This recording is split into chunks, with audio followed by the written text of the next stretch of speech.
Alright. I think we've left you here alone enough.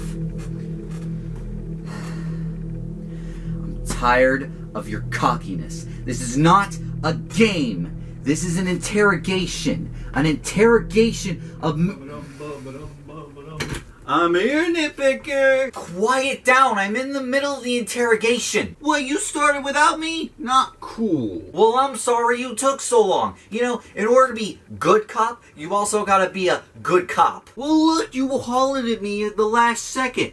By the way, wasn't Chris Rob supposed to be good cop anyway? Well, see, in order to be good cop, you also can't be shy cop either.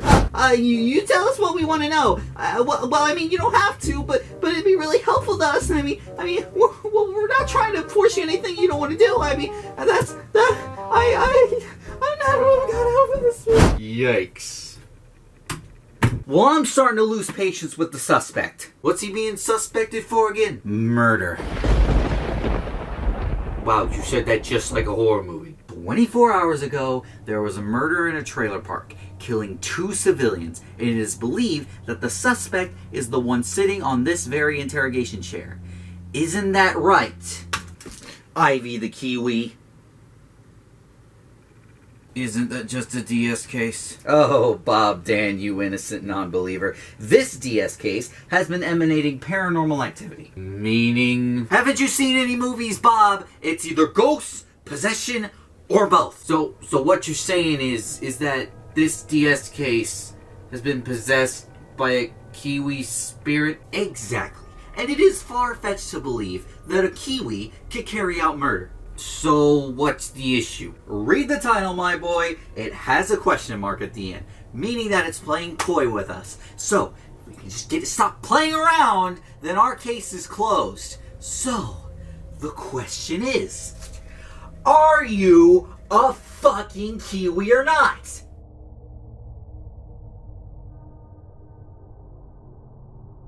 Look, pal, we can either do this the easy way or the hard way. And pray tell, what is the hard way? I'm so glad that you asked, Bob. Surgery. So, if you can't prove to us that you're a Kiwi, then that means I'm gonna have to dissect you and find out. And you will have to endure my trial and error. So, you playing ball? Alright. I'm out of options. Bob, go get the tools. Alright, whenever I'm done here, put this back in the interrogation chair and keep your eyes on whatever's left of it. Listen, I have a lot of morale. I don't want to hurt you. I just have very immoral ways of finding the truth.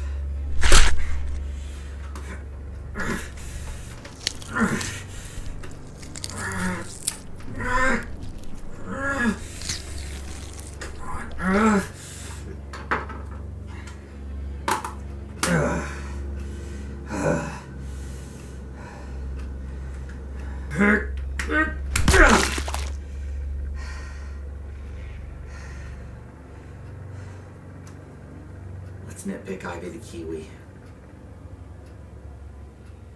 Ivy the Kiwi, made by Yuji Naka, the same guy who created Sonic. And oh boy, do they tell you that, because that's literally the only marketing they have on the box. This is just a recipe for disaster, I can feel it. Anyway, this game was published by Xseed Games, more like X Good Games, and was put on 2 platforms, the Nintendo Wii and Nintendo DS. And I'll be playing the DS version today because, well, that's what popped up. But also because I can't imagine playing this with a Wii remote and liking it very much. This feels more suited for the Nintendo DS. So, is this game any good? Or is it another Naka crapshoot? Alright, well let's start the game. And I'll admit, I do dig the concept for the presentation. It's a storybook setting. I love shit like this. But before we discuss the presentation, let's start off with the story. The story is about a little bird named Ivy who was left by her mom and is being made fun of because she has an egg on her head and can't fly. So you have to guide Ivy through a series of levels to try and find her mother. That's it. So now let's discuss the presentation. Now, the backgrounds and other art details are very, very nice, and reminds me a lot of movies like Winnie the Pooh, so it's a nice art style. But the stages themselves are blocky, the laziest form of game design. I have a personal hatred for blocky levels because it's such an unappealing art style and it's so easy to produce. It just screams cheap. It bothers me. The soundtrack is so boring, I can't even come up with a joke for it. Moving on. Alright, now to the gameplay, the most frustrating part of the game. So what do you do in this game? Well, it's one of those games where you draw lines to help your character get to the end, which would make for a cute puzzle platformer, except most of the games that are like this have the camera zoomed out, that way you can get a view of the entire stage and prepare for things. However, Yuji Naka decided to have a traditional camera for platformers to make it more challenging and original. This is the same guy that thought a platform with only one button was a good idea. Because of this style of gameplay of having the camera up close to your character, you can't possibly have the quick reaction time to dodge obstacles or enemies, especially if they aren't in the camera view, but we'll get to that in a second, don't you worry. Not to mention, all this was playing on an emulator with a mouse. Once I played this game for a little while on an actual Nintendo 3DS, I realized that your hand can block most of the obstacles while you're drawing your line, leading to the most frustrating gameplay that made me scream in agony multiple times, because Ivy can't sit still! Oh yeah, I forgot to mention that, didn't I?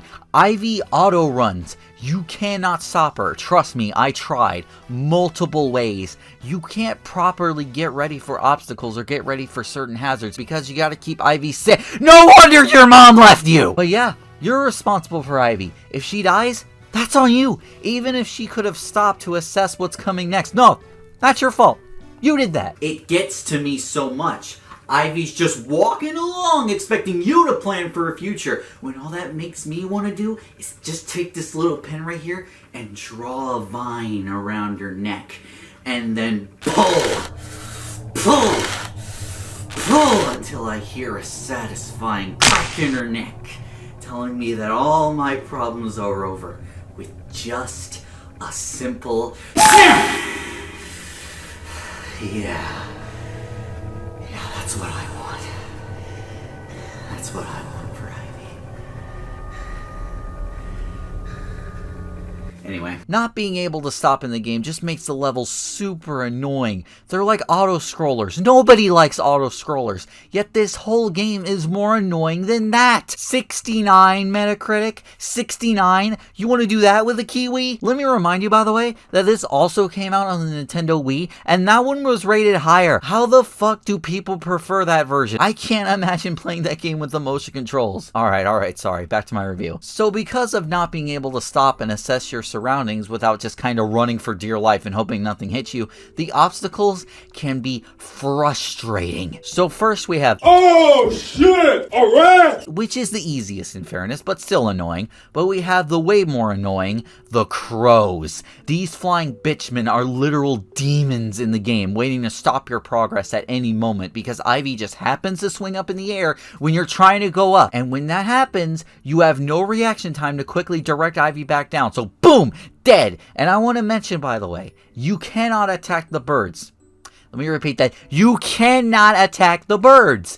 The rats, you can do a little maneuver to attack them and get them out of the way, but the birds? No, they're immortal apparently. This means unless you have something to damage them with, you have to time it at just the right point and then stop Ivy before she makes contact. And let me remind you again, you cannot stop moving. I want to drive that home as much as I can here. The fact that you can't stop Ivy from moving is really what makes this game so annoying. Because if it wasn't for that, I honestly think this game would be just fine and nothing more. But what it does is turn this game from fine to mind-numbingly frustrating. And the worst offense for this goddamn game mechanic is one obstacle: the raindrops. Yes, Ivy dies from raindrops. And it comes from the top of the level, leading to many instances where you just can't see them. So you have to just trap Ivy in a web of lies to learn the pattern. I just can't do it anymore, man. I can't. But god damn it,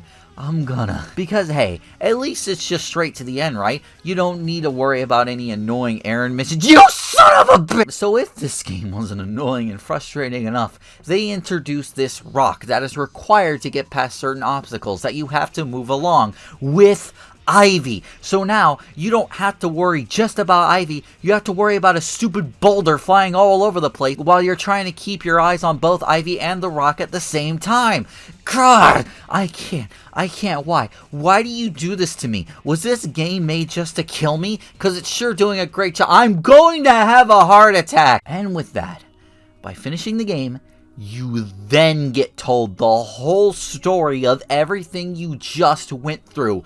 Instead of sprinkling these images throughout the story, they just shove the whole story completely at the end, getting rid of all motivation you would have had. You know, it's puzzling. It really is. Yuji Naka has brought up time and time again how he isn't good at stories. And in fact, the two games I reviewed thus far, both Balan and Ivy, the stories have been the worst part.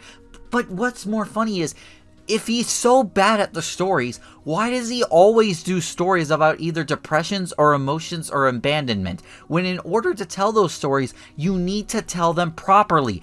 And he always messes it up. Either by not telling me what my characters are depressed about. So his story opens with him dancing out in the courtyard and people love him and are clapping, and yet he feels sad about it? For my ending, the Emma Cole ending, she goes back to the orphanage and tries to open up to everyone. Wait, hold on, no, wait, what? Or in this game's case, telling me but not showing me during the actual fucking game. Maybe if this all was sprinkled throughout the story, then maybe I could feel for Ivy a little bit, but I'm sorry, I don't feel bad for her in the slightest. I fucking hate her because of all the bullshit I encountered with her, mainly because of her inability to stop moving. Honestly, I hate Ivy so much and wish nothing but pain upon her. This is my preferred ending.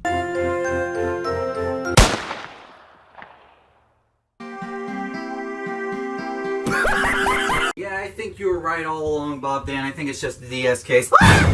Where is she? Oh, hey, NitPicker. Where's the suspect? What are you talking about? She's right there. What are you talking about? Bob, you know how I said that paranormal activity either meant ghosts or possession? Yeah? Well, I can 100% confirm that shit is haunted. Wait, NitPicker, look! The Kiwi part of the title has been removed. What are you?